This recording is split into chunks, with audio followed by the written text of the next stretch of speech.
Hello, everybody, and welcome to Fresh Perspectives. This is our first podcast. My colleague and good friend here, Oh, that's so sweet of you. Amanda. My name is Amanda Thomas. Some of you may have seen me around. I am the Director of Workforce Education. And I get to be near the fabulous turtleneck, Mark Brown. Hi, everybody. I'm Mark Brown. I'm the Learning and Development Manager here at GRC. And I'm sure I see a lot of you in all kinds of different situations. Good and bad, right. depending on who you talk to. Depending on who you talk to. That's and don't correct. confuse him with Corlin. This is Mark. This is Mark, yes, yes. We are two different people. He's much taller. He is, and he has a lower voice. And he has a little bit lower voice, yes. But he has a tenor when he sings. Yes, he is. Yes, he is. So how did we get here? This took a little bit of convincing. Carlos Hernandez, who used to work in media services, he basically suggested it after one of our, I can't remember which event we were doing. I think it was your listening session. Oh, it was maybe one of the listening sessions. And we always debriefed after each listening session. And basically, I said, yeah, I think this would be great. And Amanda's like, no. Pump the brakes. She's slow like, your no, horses. slow your roll. Okay, I had a lot on my plate. Okay, the Black Caucus was still doing a lot of work. True. That's true. Okay, personally, and a lot on my plate. And also, what people don't know, I am an introvert. This is a lot for an introvert, okay? It is a lot for an You're introvert. asking a lot from You're us right. now. And I say us because there's a lot of introverts here at Gatorville. Yes, so, that's true. yes. That's true. But here we are, and I think we've got quite a lineup. So that's how we got to this point. It took 8 months or so to get this one on board. So here we are, and this is our first podcast. So we're excited about that. Want to take a few minutes just to thank our wonderful podcast crew. They've come together to help support us in this endeavor. So first, I'd like to thank Caitlin Kolke. She is our electronic, I've got a cheat sheet here, so I'm just going to use it. do it. Is that all right? Okay. Electronic media producer. She works in college relations, so many thanks to Caitlin. Michelle Fujimoto. She is in marketing, but she's our podcast brand manager. We decided to give her a title. Cups. I know. I gotta you, hear Michelle. more water. And then we have Enrique Farias. He's one of our podcast advisors. He is in media services. Sam Eisenman, again, conference services, another podcast advisor. I'm going to throw in Chris Carlson and Ashley Britzenhoff, who both work in conference services, and they've been here to help out. And Soo-Hoon Tan, she's our Senior Director of Conference Services, so she's kind of helped us figure out this space, which was great. And then lastly, Jeff McMillan. He is our broadcast consultant. That's what we gave everybody new titles, basically. That's what we do here at Green River. So he is the director of the broadcast station here. So we just wanted to take a moment just to thank everybody, because this is not easy to do. There's a lot that goes into it, so we just want to thank everybody. Yeah, thank you so much for your time, your input, your innovation of ideas for us, and your encouragement for me to push me through and a lot of stuff. So I greatly appreciate it. Exactly. So let's talk a little bit. You and I started planning this back in August, I think. We started kind of getting the plan together. So let's kind of walk through what you can expect over the next, till June? I think we planned through July. To July for the people who are still on campus. Right, right. We represent them too. That is correct. That is correct. So we're starting out with us. Why wouldn't we start with us? And then we're going to have Corlin Simmons, who will, for those of you who don't know, I am not Corlin, I'm Mark Brown. Corlin is going to talk about his work in the opera. Yes, Black excellence. Black excellence. That is yes. the month of February. We're talking about Black history. We're talking about Black excellence. We are talking about Cortland Simmons and his amazing gifts and talents. Yes. And then March, Black Women Spotlight and Conversation. We're going to be talking about Black women's issues and focusing on our mental health and everything that comes with a Black woman here at Green River. Yep. And then April, where we are through how or where are we sorry, as a Black institution. So how are we represented? How are we hanging out here at Green River? What is our experience? What is our lens? So we'll have a really good conversation around that. In May, we have Mimi Weathers-Bruce and Danny Crivello-Chang, and they're going to talk about motherhood. Danny is Pacific Islander, Mimi is African American, so they're going to talk about motherhood from their perspective. And then I will be talking with Chris Casey.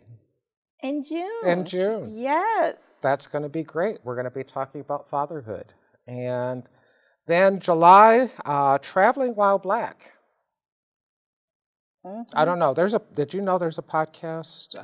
Yes, you were talking about that podcast. Yes. So I'll have to, I don't know if you've had a chance to. A little bit, and I think we're going to talk about sundown towns that some of you may not know that is here in the state of Washington. In the state of Washington, right. So we're going to have great discussions throughout our series and sessions for our first podcast ever. Yeah. So hopefully we get your guys' feedback and perspective when we see you around campus. That's right. Give us a thumbs up or sideways. I don't need a thumbs down. No. Shade coming your way.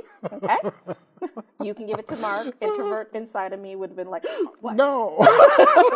So, absolutely. Feedback is good. Feedback is good.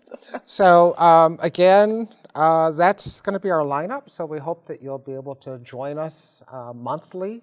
That's our plan, is to have something monthly. Yes. So now let's just kind of jump into us. Yes. Who are we? Who are we? Where did we come from? So both of us have very bold family backgrounds. And we thought it would be great to just share with everybody a little bit about how we got to where we are now. Absolutely. So share a few things about your family. First of all, when me and Mark were talking about our families, I just want to point out there was a lot of shade coming from him because of my boldness of my family. Because I mentioned that there is FBI reports on some of my ancestors. Okay. However, what I will say that what makes my family amazing, I say, and I think it's similar to Mark's, is like family, faith, and education. That are the values that hold my families for so generations to come. I was telling Mark that my great-great-grandfather, Henry Lee, was a slave, and he purchased the land he was a slave in Reconstruction period. And we have kept this land in our family for generation to generation, and now it's when my mother passed away, it's going to go to me and my brother. So this beautiful history of holding on to a legacy, a family, of where I originally started from, in a sense. I mean, my great-great-grandfather was sold into slavery when he got off, you know, and then he had 10 children. And then my great-grandfather named Virgil. And then he had my grandfather, Carl, that had my mother. And so it's this beautiful history of like holding on to something that some people forget, like how long ago it was. Like people think it's like, it's thousands of years. Like, no, that's not how that works. Right. But that part of my family holding on to that tradition and that land, it's so valuable. Yeah. There are other aspects of my family. Yes, we are some rebels. We don't take no mess in my family. And what I love to hear stories from my mom is the struggle. I have a cousin who, in the height of Great Depression, put 2 kids to college. you know, like even in those struggles and triumphs, people telling you what you could not do and the laws and everything that prevented you to be successful. Right. My family said, that's nice that you tell us this. We're going to pave a way and we're going to fight. Yep. And we have fought ever since. Yep. Yep. Yeah, and I think, you know, when you talk about that, and I know we're going to talk a little bit about faith as well, but when we think about that family history, and we talked about the similarity in having property, my grandparents, actually my great-grandparents purchased somehow, we don't know, we're still trying to figure all of this out, but the property that I visited in Texas earlier this spring, and I did a little blurb on, I think it was Juneteenth, I did a little blurb on our property, which goes back to about 150 years. Yeah. And to think that you have people who say that you can't have property or you can't have this or that. And it was just great to go back and see the property again. And I just remembered like the red clay and running through the fields and being told you can't go back there because the grass is too high. You know, Texas, you get ticks and all kinds of stuff when you're walking. So no, ma'am. You don't want all that. But the fact that they were able to purchase it, and it's been in our family for such a long time. And there's probably a total of 170 acres total that is down there. And so after my father passed, we're still trying to kind of get all the details and all the stuff in place. People are lurching. The land that my family has is in Mississippi. It's 126 acres. That's one section. That's one section, yeah. Right? Yeah. Of 10 children, we're divided. And we are the only ones because of really racism. Yeah. Let's just call a spade a spade. Yeah. I mean, taxes and stuff that laws changed and everything, and you had to be on top of everything or your land was taken. That's exactly right. And so to feel so blessed, like I haven't been there in years to stand on that land, and my mom reminded me like there's still a little rickety house there on our side. We must be related. I know. But I keep telling you, you meet some of my family members because, you know, we shoot and ask questions later. I know. I know. And when I say we shoot, I mean literally we shoot and ask questions later because I have a great-grandfather who shot someone and basically over his money.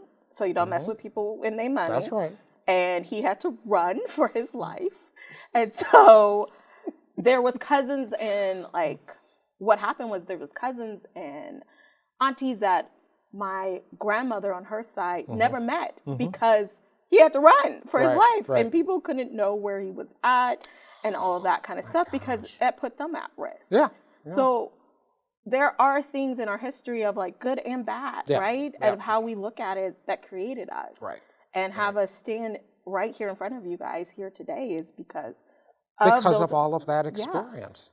Of how they paved that way for us. So on your side, you had like 10 kids, or you said there was 10 on one side and 8 on the other? And there's 8 on the other side? Mother's side. Okay. So my grandmother's side, but my grandfather's 10. My great-grandparents had 3 children. My grandfather, which my grandfather was one.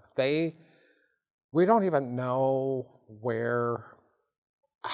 we don't know all of the circumstances. We know that my great-grandfather came from Alabama. We're still doing a lot of research. Or no, he came from Georgia. She came from Alabama, I believe. And rumor has it it's always that the rumors. Yeah, that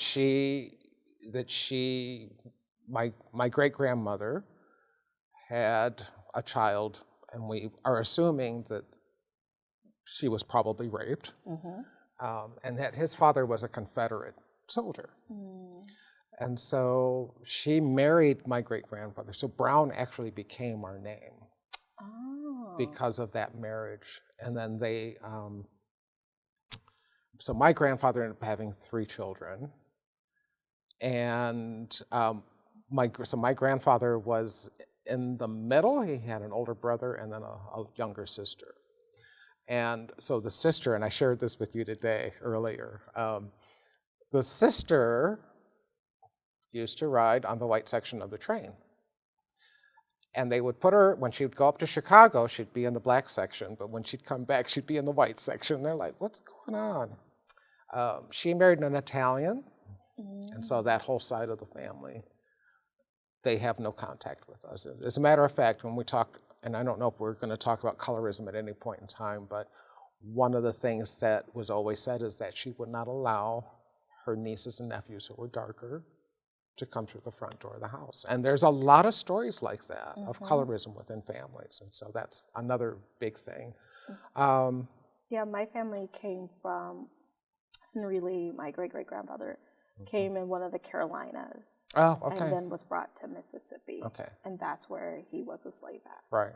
Okay. And that And kind of stuff. that's where a lot of slaves That's came where it through. came from. Was through North Carolina. Yeah, yeah. So we're not even sure where. Yeah, exactly. Where my grandfather, my great-grandfather, or my great-grandmother, we don't know where they originate. And that's like we're a lot still, of families. yeah. Like, it stops at a certain point. It stops at a certain point. Where you can't go back any further. You can't even figure out a glimpse of who they Right. are and their identities and that kind of stuff. And Yeah. so it makes you wonder, like, who they were at the time, right? Exactly. And what was happening. And what was happening at the time. Because it enriches you of like where you stand on and who are the people's shoulders you Right. stand on too. Yeah. And I think that part of persistence and that kind of stuff, that faith part, Yeah. right? That Yeah. faith in knowing like I have to do better for my family. I have to do better. So we started as slaves. Now this generation needs to do better than the next generation. Right. And how do we instill what we have? And I think what's beautiful and sometimes frustrating of people is that parents know as much as they know, right? Yep. This is what they were taught. This is what was built. And so they did the best they could to transfer it over, good or bad, Right. of what they had as materials. And I think Right. it speaks volumes of our ancestors of like, this is what they had. Right. Their And this is what they language had to work with. Yes. Yeah. Language was stripped, Yeah. right? Yep. Identity was stripped. Yep. Building a new identity in a country that you had no idea that you were going to be a slave to. Right. Right? And then be dehumanized. Yep. Yep. And just treat it like, well, you were a slave. I mean, you didn't have, and I've been reading a lot about, and we can get into that at another episode, but I've been reading a lot about the types of the harm and trauma that was done, especially to Black women. It's heartbreaking. So there's another book, and I'll find the book and I'll mention it in one of the podcasts that talks about how things happened as far as women were concerned, and the fact that they were forced to have children almost every 2 years, if not more. And so we'll talk about that in another podcast, but that you just got me there. Got you moving, Mark. Yeah, so a little bit on my mom's side, we used to tease her. It was like, oh, you came from the money side of Black folks, because very interesting for her family. Now, my great-grandfather on my mom's side had property, was a farmer. We're assuming, well, we don't assume, we know, he actually purchased his freedom and moved and saved money and purchased his wife and children. Wow. Yeah. So that in itself was that's an amazing thing.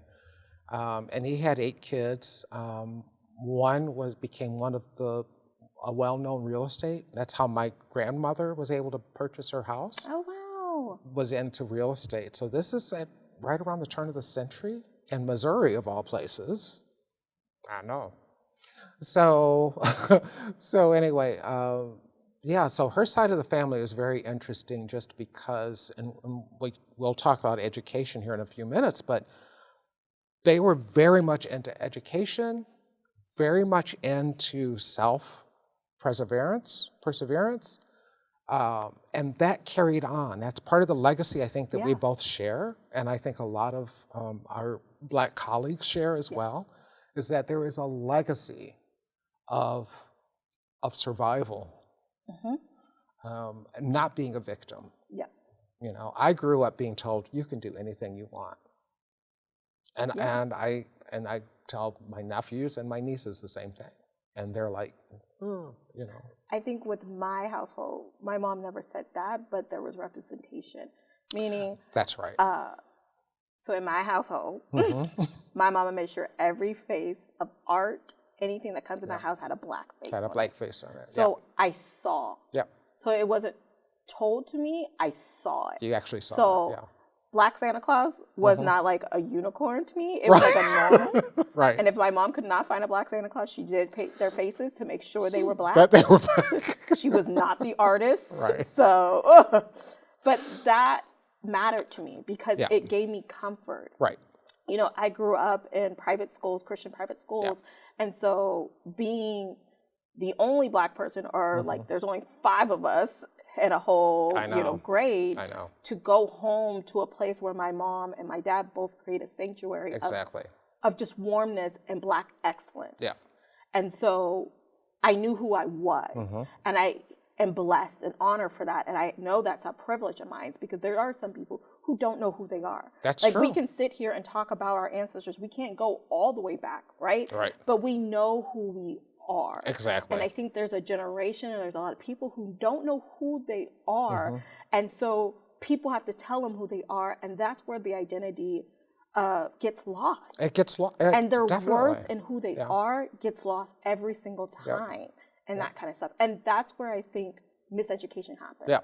Yeah. I agree. And it's funny that you say that, because 2 things I just want to throw in here. I just lost my dad's baby sister earlier this year, and actually just a couple of months ago. Feels like it was a long time ago. And one of the things that she always said, the last thing she said to me when I saw her in April was, "You all need to stay together." And what she was basically saying is, and I shared this. I was asked to speak at the funeral. But one of the things I said is, we need to know where we come from. We have, there's great-grandkids who have no idea where they came from.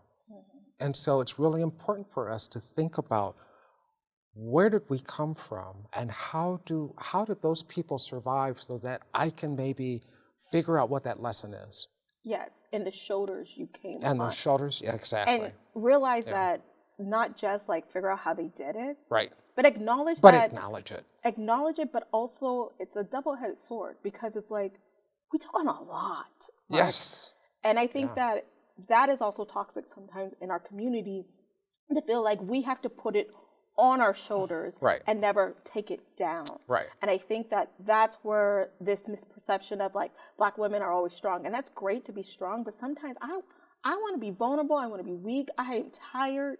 Yep. I want to take down the mask and not be the only one have to lift this load. Yep. And I think that's also a perpetuate in our cycle of feeling like we have to do it all, and we don't need to. Right. And so culturally, and like all my ancestors, I see how strong they are, and that's great, and I love that, and I am strong too, but never taught how to be vulnerable. Right. Never taught how to actually take it off and lay it down. Yeah. And the feet I sit on is looking at my mother and my grandmother, strong Black women's my aunt, and it's interesting because my father passed away in June, and to see my mother still strong, but now in my 30s, I can see her in a different light, to say, oh, she's grieving. Yeah. But you can't see it because she puts on this face. And I think we have perfected it, and I'll say Black women especially, have perfected putting a face on to the world, that even it causes us more harm to put that face on. Yeah. Why do you think that is? Why do you think that, and we're probably getting off topic, but that's okay. Why do you think why do you think that happens though? Is there a reason? I mean, I can think of several. I'm not a Black woman, but I mean, but I have a sister, a mom, I have several aunts and cousins, and why do you think that vulnerability, that inability, I guess, to be authentic, where do you think, because that's really what I think, that's how I look at it. Yeah. It's an inability to be authentic. But I also think it's a place of safety. Like if I'm not safe, and I know that as people have talked about, like the strong friend, right? Black women have to be the strong friend always, and put that face on. Okay. And it's a safety thing that we've been taught by our Black mother. Okay. That we're taught by our aunties, by our grandmothers, right? How to survive. When I told you, like we talked a little bit about what we've learned from our parents, right?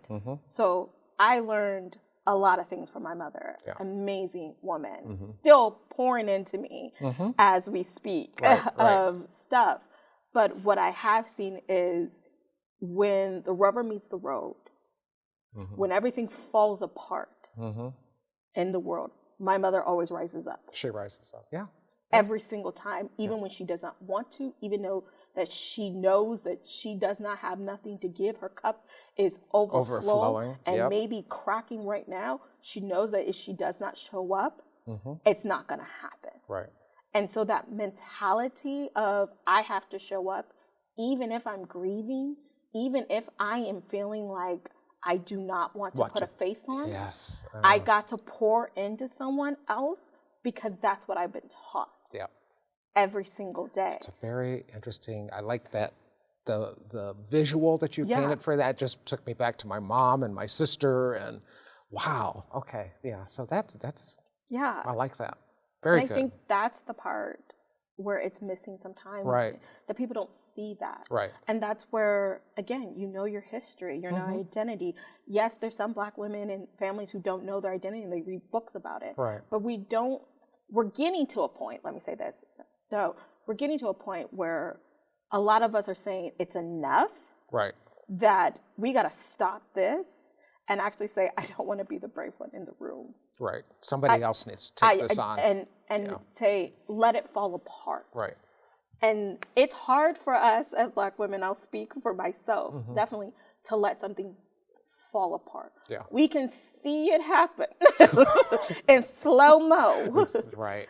And we know it's going to fall apart, but then we realize, and I'm learning this in me, realize that I have to take care of me. Yeah. Right? Yeah. The airplane, right? The flight attendants tell you, put on your mask first before you put someone else's mask on and breathe. Yeah.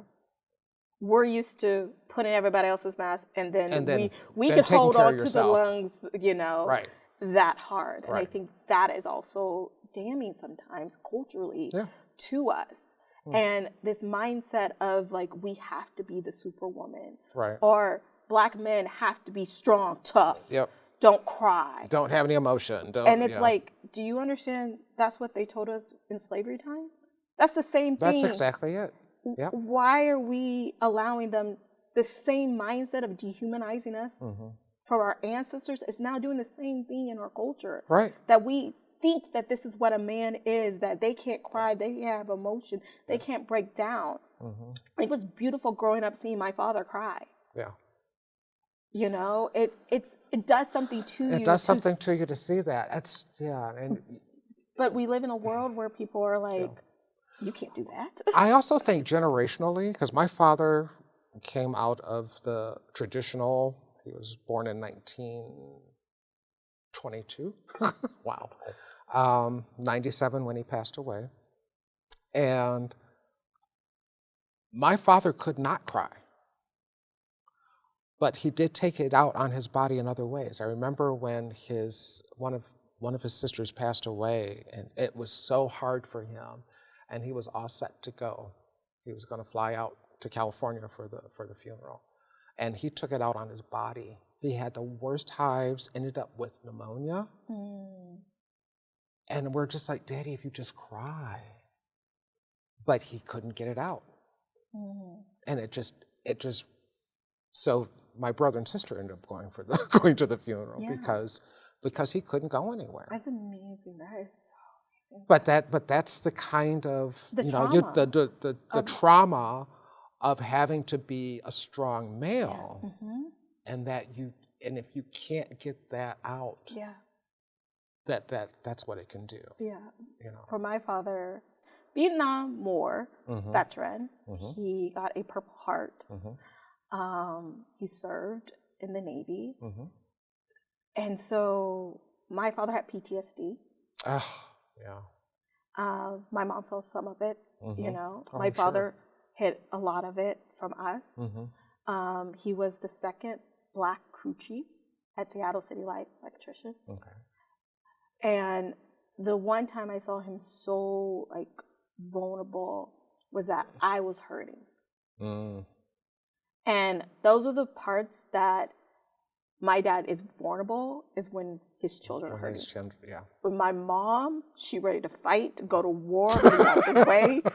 Okay? I remember in college, someone was messing with me. I talked to my mom just to get feedback, and at the time I was 20. My mom was like, "Get me in the car. I'm in the car. I'm ready to go." My dad was like, "Okay, Amanda, let's talk this out. Right. Let's talk about what is happening in that." And it's beautiful to see that part because then, as a woman, I don't think it as a weakness, where other women may see it as a weakness or see it as a different way. Where I'm like, "Oh, this is a normal thing that a man can be emotional." And my brother gets emotional. And when our father passed away, he was crying. And so it's a beautiful emotion it's to a have. vulnerability that most men don't. They just don't. That doesn't cross their mind, and it's hard for them, I think. And I think, I mean, I won't cry the drop of a penny or anything. Yeah. But I mean, but I mean, I when my father passed, and I lost both my parents back to back. Yeah.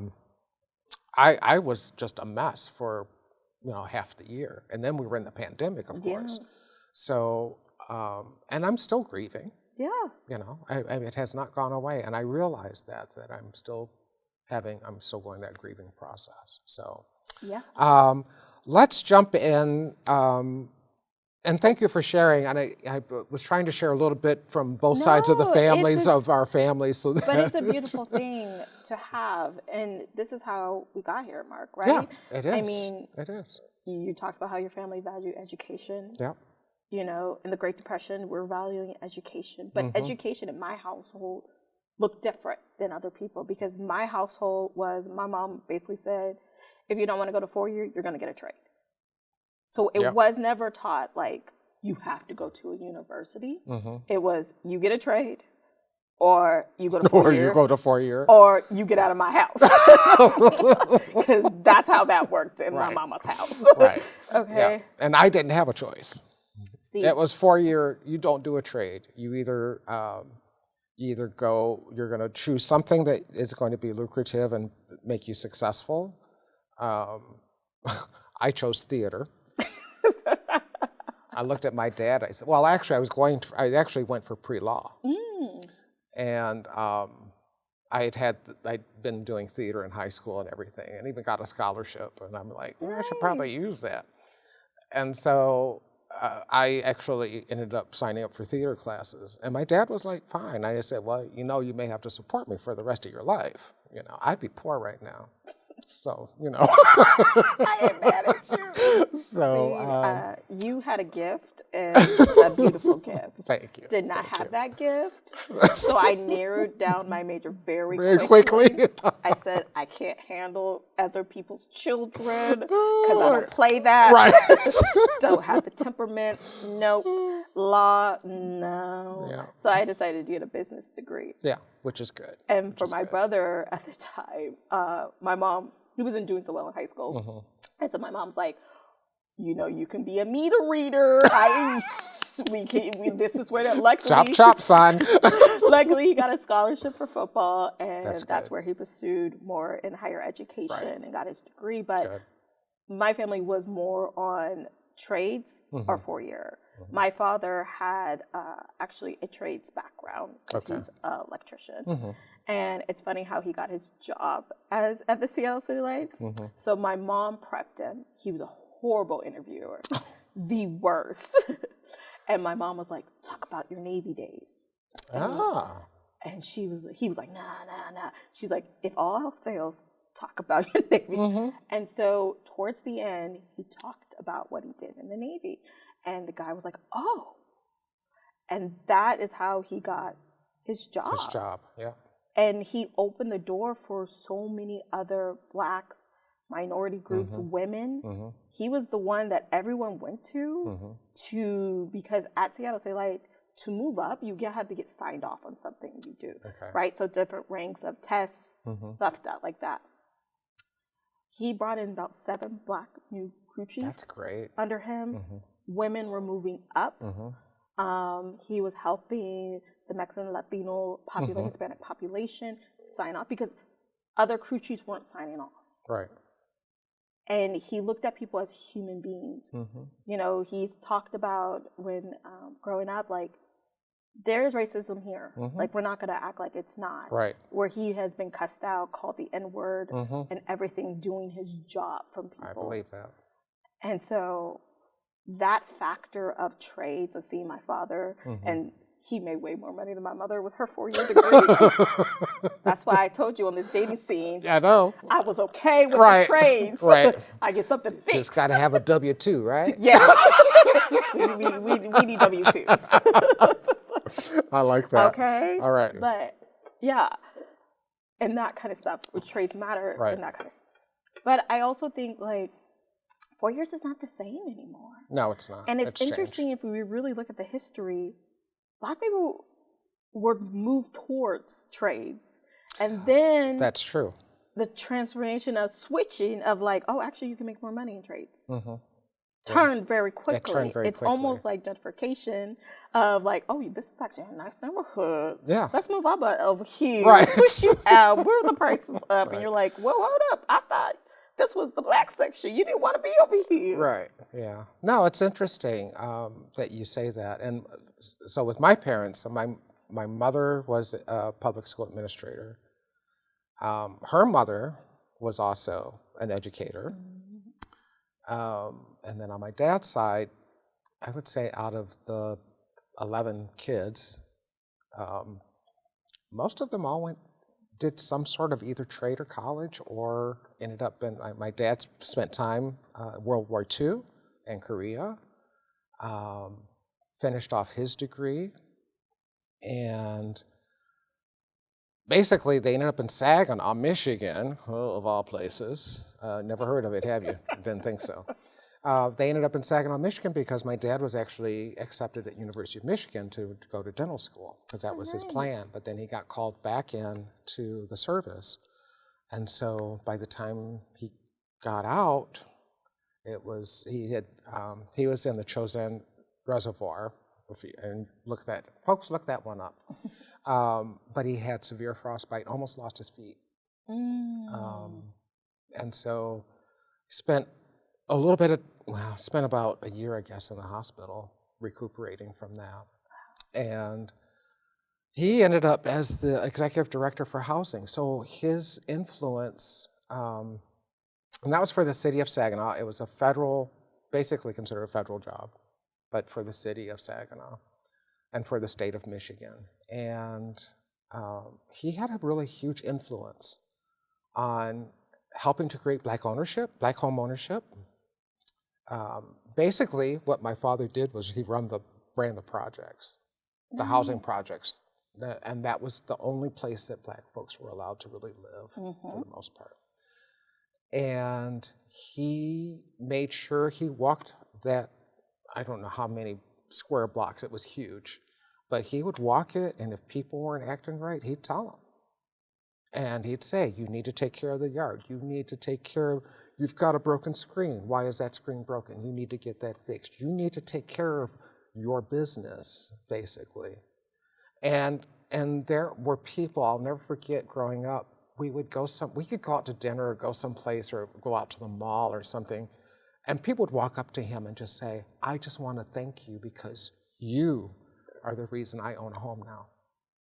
Because he was that determined to make sure that minorities, Black and brown folks, were able to get home ownership. Absolutely. In Saginaw. My mother, again, with her background, people would come up to us in restaurant. I had you in 3rd grade, you know. So having those, and I have a picture actually of somebody who did that when I was this was probably 10 or 11 years ago, where someone had done that. So for us, education, and my parents, a lot of my mom's friends, my parents' friends were all either educators or in some sort of professional field. So we had a lot of exposure to people from all walks of life, you know, because that's how we were raised. And so the educational part for us was really just, you didn't, you know, I hate to say it, but they didn't give us a choice. And when my nephew came along, he's like, I wish I would have taken a year to just kind of figure out what I wanted to do. But again, that same mindset of you're going to school whether you want to or not was already built in. You know, so he felt like he didn't have a choice either. Yeah. So, and I think for my mom with the trades aspect is because she was a social worker. Right. So she used to refer TANF parents and students who are receiving food stamps to the community colleges. And so she was aware of those resources. It's so funny because you talk about people bump into 3rd grade. I have people bump into, like, when I walk with my mom and say, thank you for helping me get a job. Thank you for telling me that I need to get off my butt and do something. There you go. Thank you for being the toughest one. Like, my mom was very tough of like, listen, you got to do something. And like always in growing up, this is what the motto my mom always put in me and my brother is like, I'm not going to let the slave ships get you. There you go. Not going to happen. Like, that's not going to be our legacy for our family. Right. Is that's no. Yeah. I will fight tooth and nail for that. And so that mentality of that has always been in our family growing up and understanding that mindset. And I think that also trickles down of like, here are your options. I'm going to give you options. In my household, there wasn't that many options, especially with my family, with my mama and daddy. My dad was the more diplomatic one, as my mom would say. My mom, don't take no mess. Don't take no mess, yeah. So some of y'all may not know, but, you know, spankings were in my household. My daddy did the spanking. Amen. Oh, and my mama did the spanking on my side, so. My she mama was rough. See, this is where our childhood's a little different. My brother took the spanking. My mama, wear you down. Let me tell you. That was my mom. Spanking is just, you're done. Oh, no. You sleep it off, you know, you good. Mama would get up after chewing you up at 9 o'clock, wake you up at midnight to chew you up again. Then in the morning at 3 a.m. to chew you up again. And then when you are walking to the bus stop, she hear the chew you again. You get in the car. It's a whole week of her going off on you and chewing you. My mother never said a cuss word in her life, but she would chew you out. She loved to debate was her thing, and you're like, this is not a debate, this is a lecture. Right. Because a debate is both sides. Right. Like, and you couldn't get a word in. Yeah. So my mother, she was good at the discipline. My dad was very quiet.